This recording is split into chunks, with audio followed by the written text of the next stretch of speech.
Today on Between the Lines, becoming the person you want to be with one of the world's most respected business coaches, Marshall Goldsmith. Welcome, I'm Barry Kibrick. Marshall has advised the leading corporate executives from the most well-known companies across the globe.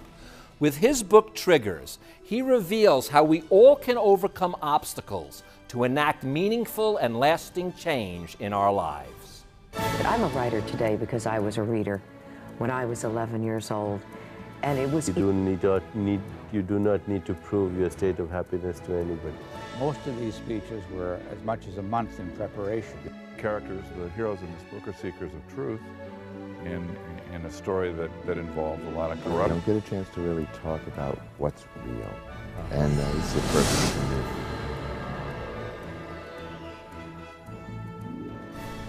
Marshall, welcome to Between the Lines. It is a pleasure and honor to have you here on the show. Thank you so much for inviting me. You know, I'm laughing now because, you know, we just, right before the cameras rolled, I said, no, don't say that. That's the first thing I'm going to talk about. What this is, and that's what we are going to talk about, is you really are a specialist when it comes to, you know, executive coaching and counseling of the biggest CEOs in the world. And this book, though, is really written for the rest of us as well. It is. And it really is, because what it's about is the ability for us as adults to change our behavior. And what I was about to say to you, which is what you just said to me, was, but that's so hard. It's not a matter of knowing what to do. It's in getting it in that structure of our own being that we do it. That's where the difficulty comes. That's the bridge that you're trying to cross. That's the gap that you want to fill in with Triggers. Exactly. We mentioned my friend Jim Kouzes. He wrote a book 25 years ago on how to be a great leader. The book has been revalidated over and over and over again. People know what to do. Here's my theory. If I interviewed you or almost anybody I meet, and I said, describe the perfect you, the ideal you, the you want to be, you'd write a beautiful story. You don't need me to tell you who you want to be. Everybody can do that. The problem is not that we can't figure out who we should be. The problem is we don't become this person. I mean, New Year's resolutions don't get met. You know, people are disengaged. There's a huge gap between I understand and I do. And what I found important that you let people know here is that is not due to a lack of their own willpower necessarily. That is not due to even their own emotional or mental state. It oftentimes are these triggers that are sometimes outside of your control. They may feel that they're a part of you. Well, why can't I lose the weight I wanted to lose? I know exactly what I do. But we have triggers that throughout our growth, throughout our own environment, throughout our own family, whatever they may be, we're triggered sometimes to not do what we know we're supposed to do. I did a study called Leadership as a Contact Sport. 86,000 people. I'm probably the only guy you've ever met who actually is a teacher who's measured, do people do what I teach and do they get better? And the people that do what I teach get better, and the ones, shockingly, that do nothing don't improve. And so I was working at Johnson & Johnson with their top 2,000 leaders, and 98% of the leaders said they were going to do what I taught them in the class. A year later, 70% did something and 30% did zero. So I said, why'd you do nothing? Their answers had nothing to do with ethics, values, or integrity. They won an award, most ethical company in the world. They're good people, they're smart people. Why didn't they do anything? They had a dream that sounded like this. I'm incredibly busy right now, given pressures at work and home and new technology that follows me everywhere, and emails and voicemails. I'm as busy as I ever have been. In fact, sometimes I'm overcommitted. Every now and again, my life feels out of control. But you know, I'm working on some very unique and special challenges right now. And I think the worst of this is going to be over in 4 or 5 months. And after that, I'm going to take 2 or 3 weeks and get organized and spend time with the family and begin my new Healthy Life program. And it won't be crazy anymore. I always ask people, how many of you have had this dream? Everybody's had the same stupid I thought, in fact, you don't even sleep near me, Marshall. So what? People are amazed. I know their dreams. Well, you know, but this is what you give us a. You have empathy for us. Let's put it that way, because what you say is that these triggers that we have, they're not by themselves necessarily bad or good. They don't have a value judgment. But what matters is how are we going to respond to them. That's the key. And even that requires a bridge of some sort and a gap to be filled in. And it's easy in theory and hard in practice. Yeah. I'll give you a case study. Oh gosh. Are you ready? I'm not only am I ready, I'd lie down if you were a PhD. I know actually you have your doctorate even. I feel comfortable. Go ahead, Doc. Tell me. Now, do you believe companies should encourage people to tell the truth? I would say, you know, outside of a white lie when it's necessary, sure. And punishing the messenger, punishing those people that try to help you, wouldn't that be a bad idea? I would think so. A terrible idea. I agree. Awful idea. All right. We're going to do a case study with you. You've had a hard day at work, a hard day. You go home, your husband, wife, friend, or partner's there. You get in the car to go to the store. You're driving to the store, lots of traffic. Cars are cutting in front of you. People are honking their horns. The person in the front seat goes, "Look out, there's a red light up ahead." Did you say, "Thank you"? Or perhaps something that sounded like, "What do you mean there's a red light? Don't you think I can see? I know how to drive this car." Well, almost everyone I work with, what did they do? Plan B. And then I ask them why. Well, a trigger. Yeah. The trigger goes off, they have an impulse and they have a reaction. And that the trigger controls their logic and sanity, so they behave in an insane way that in hindsight they didn't want to behave that way. And you even make it more you make it more easier to understand, but you realize that the situation is more complex because since the environment, and when I mean environment, I don't mean planetary environment, the environment that, as you mean, that we are brought up in and things like that, it itself is not static. Right. So it's constantly changing, right. And you've got these old triggers, new triggers, whatever they might be. It's really hard to keep it together. I mean, it is very hard. And one thing I talk about in the book is the high probability of low probability distractions. Because we never plan on a low probability of distraction. You don't plan on somebody dying or getting your leg broken or a car wreck. Because you say it's a low probability. There are a million low probability distractions that could occur. And while the odds on one occurring may be small, the odds on something happening are almost certain. Now, you do talk, though, about internal triggers that can also shape our thoughts and behavior, and regret. Regret. All right. We replay what actually we were supposed to do against what actually happens, right. But we've got to stop that regret. We must stop that spiraling into that shame, that spiraling into regret. And again, easy for us to talk about, but once you start, that is the hardest thing to get out of because it's building upon itself. Right. And we're so ashamed to need help. We're ashamed to ask for help. We're ashamed to need help. The leader I work with, I think, is a role model for how to not create the wrong environment, but to create the right environment. Our friend Alan Mulally, the guy that turned Ford around. He was ranked number 3 great leader in the world last year behind the Pope and Angela Merkel. He goes to Ford, they're bankrupt. You know what he says? Red, yellow, green. Green, top 5 priorities. Green is good, yellow, caution, red, bad. Company's losing $17 billion. Everyone says green. He goes, we're losing $17 billion and everyone's on plan. I guess our plan must be to lose $17 billion. He says, this isn't so good. Finally, somebody says red. You know what he says? He applauds. Thank you for having the courage to admit you have a problem and you don't have a solution, and it's okay.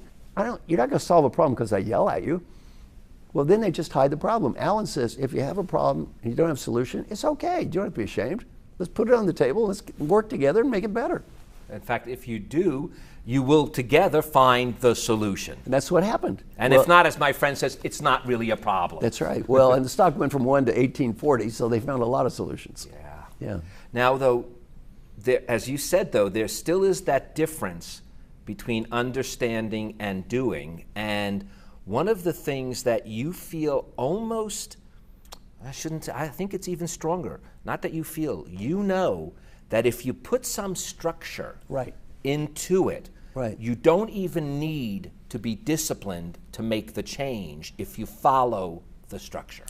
Couple of examples. In my own coaching process, again, I have a simple system. I don't get paid if my clients don't get better. I work with them a year and a half. 18 people measure, they improve. They get better, I get paid. They don't, it's all free. I have a very clear structure they follow, which pretty much always works.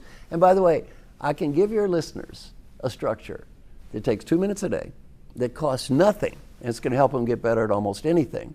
And you know what some of them are thinking right now? Yeah, right, sure. They're highly skeptical. Half the people I teach this to quit within 2 weeks. And they don't quit because it does not work. They quit because it does work. it's easy to understand, and it's hard to do. That's the daily question process. And the way it works is pretty simple. Get out an Excel spreadsheet, write a list of questions that represent what's important in your life. Everyone is answered with a yes, no, or number. Fill it out every day, and at the end of the week, you get an Excel spreadsheet, gives you a report card. And I always teach people, if you're in a big company, that report card at the end of the week may not be quite as pretty as that corporate values plaque stuck up on the wall. Because when you do this every day, you learn life is incredibly easy to talk and hard to live. So now, if my viewers are able to do this, what do we owe you? Send me an email, Marshall at marshallgoldsmith.com. And you know what they owe me? Wait, say it again. Give out your Marshall, 2 L's, at marshallgoldsmith.com. Send me an email and say thanks. That'd make me feel good. Wonderful, wonderful. And just as you did that, one of the key things that that structure gives you, because you know you need this help, is just what you did there, humility. That's right. You say that when we have this humility, that gives us a greater opportunity to be a leader. We usually we think of leaders as being, without humility, with, right. Just forge forward, go Right. go like that. But the truly great leaders from history have that humility that allows them to probe deeper into Right. not only others, but into themselves. Right, and get help. You don't have to always give the help. My friend Alan seldom gave suggestions. He said, just because I'm the CEO of Ford, why do I assume I know more than everyone else in the entire company? Why should I assume I know more everyone? If you have a problem, why should I know the solution just because I'm the CEO? There are a lot of smart people here, probably many smarter than me. I'll give you an example in my own life. I pay a woman to call me on the phone every night. Every night she listens to me read 29 questions that I wrote and provide 29 answers that I wrote every day. I do this. Somebody said, why do you pay a woman to call you on the phone? Don't you know the theory about how to change behavior? I said, I wrote the theory about how to change behavior. That's why I pay a woman to call me. I know how hard it is. If I had the courage and discipline to do it by myself, I would. I don't. My name is Marshall Goldsmith. I need help, and it's okay. The problem that, see how you just answered that? One of the things you bring out, though, is that there's almost an inner fear that if a person admits that, Right. that if a person says, I need change, they will then lose their authentic self. That's a really, and I believe that that's a deep emotional situation. Totally deep. One of the people I coach has a simultaneous MD and PhD from Harvard in anthropology in 5 years.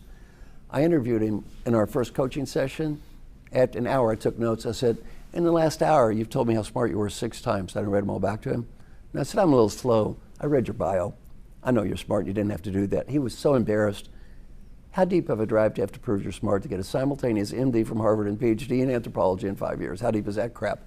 And you think it goes away when they give you the degrees? They don't have enough degrees. It's very hard for us to get over this over and over stuff. You say, in fact, the great Western disease is, I'll be happy when? When I get the money, status, BMW, condominium, I will be happy when. The great Western art form. There's a person. They have a problem. They're sad. They spend money, they buy a product, and they become happy. It's called a commercial. I don't know if you've ever seen one before, but they're very prevalent. Not on this station you own. They're very prevalent in our society. And we grow up with this myth that, I'll be happy when. Well, there is no when. You also, because of this, it is due to what you call feedback, the feedback that we continuously get. And you say feedback, and this is interesting to me, is both the act of giving it and taking it. You even call it a feedback loop Right. that is required in order for us to really benefit by giving and taking feedback. And it's not a one-time event. It's an over and over and over again process. I'm not a believer in the quick fix and the instant salvation kind of theory of change. If you go to the Saturday morning TV, click, I just spent a little money and I bought this machine, and it costs almost nothing, and it took no time at all. And then after 2 weeks, I looked just like Cindy Crawford. Maybe not. That would require more than a machine, Marshall. For you and me, just a little bit more. Well, but you also, this is one I want to actually quote directly, because I think it really will help and at least it helped me. Sure. Whether you're leading other people, and these are the words, or leading the follower in you, the obstacles to achieving your goals are the same. And I love that follower in you, because that's the first person we're going to have to be leading, isn't it? And we don't think that way. We assume the leader or the planner is the same as the follower. Wrong. That planner that's planning to go on that healthy foods diet is not that doer that's sitting there hungry staring at the chocolate cake. The planner is not the person making the sacrifice. The doer makes the sacrifice. And when we make plans, we assume that the planner or the leader in us is the same as the doer or the follower in us. Very bad assumption. Wow. And when you realize that, you get clarity just from that notion itself. And you get over this need that you never need help, because you realize, yeah, I don't need help at 8 o'clock in the morning when I'm not tired, but at 6 in the afternoon or 7 in the afternoon after I work 12 hours and I'm exhausted, I may need a little help here, and it's okay. We joked earlier, I said I was writing a book, and in one of my chapters I labeled this thing, and I called it the cha-cha of life, and you have something very similar in it. And it's because we take one step forward, one step back, 2 steps to the side, 2 steps to the side, 1 step forward. It never goes linear. And that's what people, I think, really get stopped by the most, is that they feel, well, once I make this awareness, I'm supposed to have this awareness, it's going to go only in one direction, and it doesn't. We fall back, we fall to the sides. It's the only thing we can possibly do is just get up again and try again, or move it, not even try again, do again. I'd rather say those words than try again. I'd do it again. Day after day. Day after day. Day after day. Yeah. Eliminating is the most liberating therapeutic action, according to you, but we make it reluctantly. Now, you haven't been to my house, so I don't know how you realize that. We have boxes from the first move we ever made still unpacked and in that position. It's difficult to get rid of your boxes or your baggage. Very difficult. And one of my books, What Got You Here Won't Get You There, the reason it was a popular book, it talked about what to quit doing, what to stop. Well, all of us, if you look at the model, Wheel of Change I talk about, we look at creating as a positive thing, which is the new me I want to create. Yet we also need to preserve. Well, if we just create new stuff and we preserve the old stuff, we run out of space. You have to eliminate to create. There really, in the long term, is no creation without elimination. If we just keep creating and never eliminate, what do you get? Your house looks like a hoarder. And what else happens is you're overcommitted. The people I work with in life, almost everyone I meet today, I say, how many of you feel as busier than you've ever felt in your lives? Almost everybody. Why? We don't eliminate.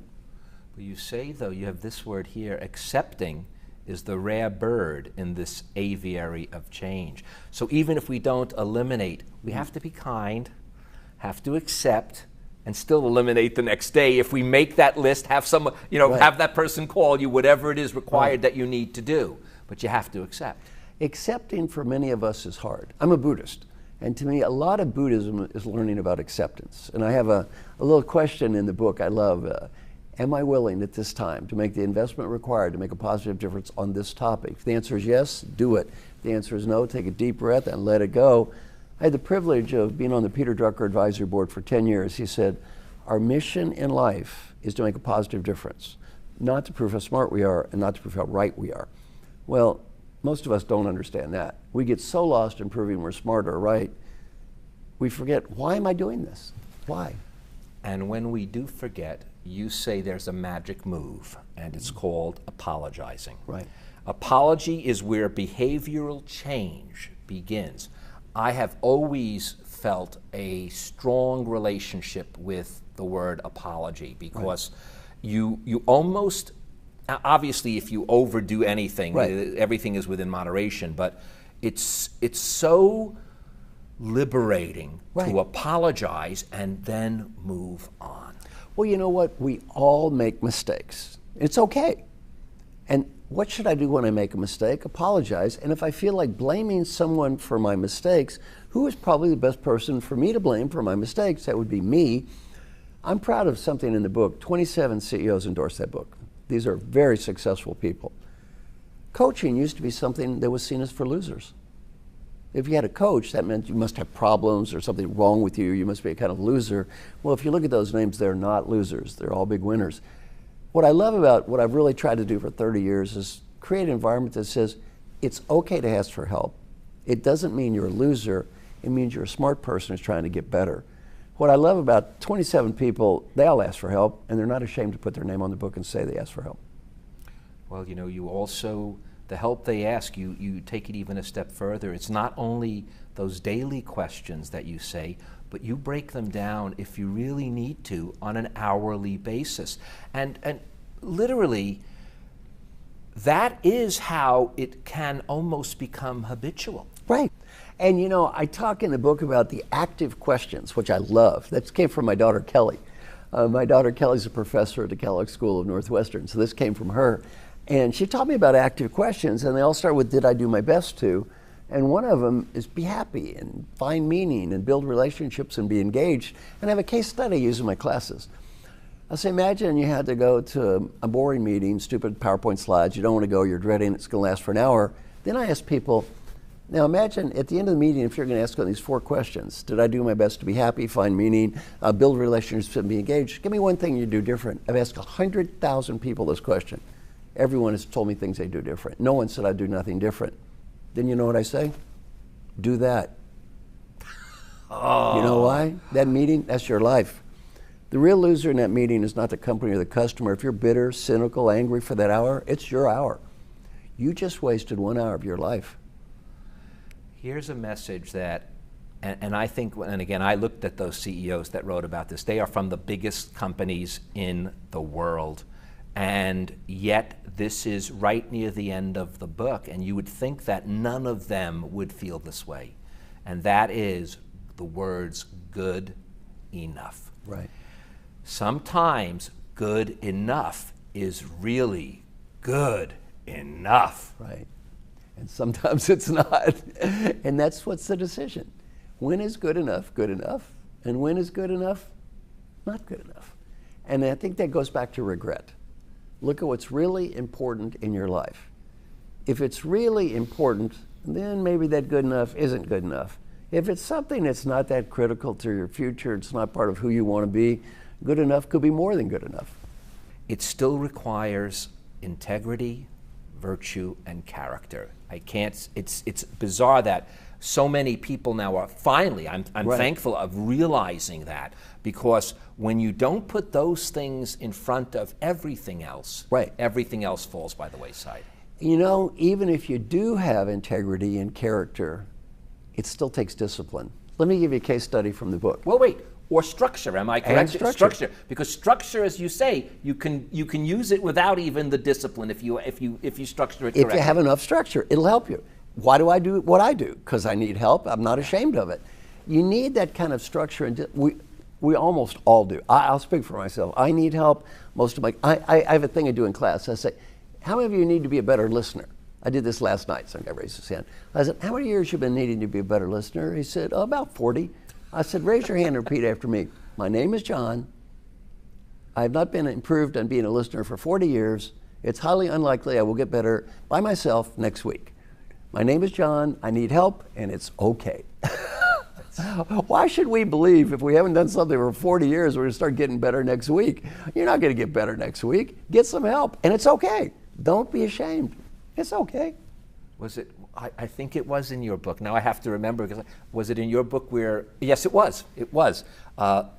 Corporate executives, I know that. Right. They play golf all the time. That's what they do. And there was one guy that came to you with a problem where he said, you know, Marshall, if I had, you asked him that question, what is it that you want to do? And he said, I want to improve my golfing as I grow up. And, you had to say, but the reason is that you're 58 years old. Now, you may still want to be as good a golfer as you can at 58, but look at, Tiger Woods is not as good a golfer as he was at 24. Of course that's not going to happen. And it's okay.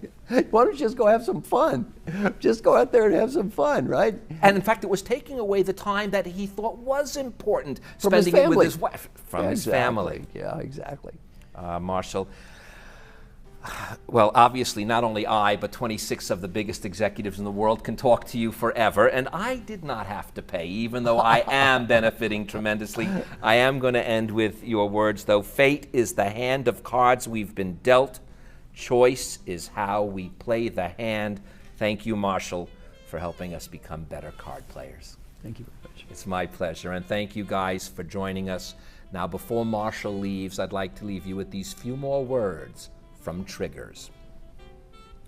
When we dive all the way into adult behavioral change with 100% focus and energy, we become an irresistible force rather than the proverbial immovable object. We begin to change our environment rather than be changed by it. The people around us sense this, and we have become the trigger. I'm Barry Kibrick. Between our internal behavior and our environment is the power inside us all to become the trigger we need to pull. Thank you so much, Marshall. Thank you so much. My pleasure. Closed captioning for Between the Lines with Barry Kibrick is made possible by your generous contributions to KLCS Education Foundation. Thank you for your support. To connect with Barry, like us on Facebook and follow us on Twitter at Barry Kibrick. And to contact Barry directly, watch past episodes of Between the Lines, and read his blog, visit us at barrykibrick.com.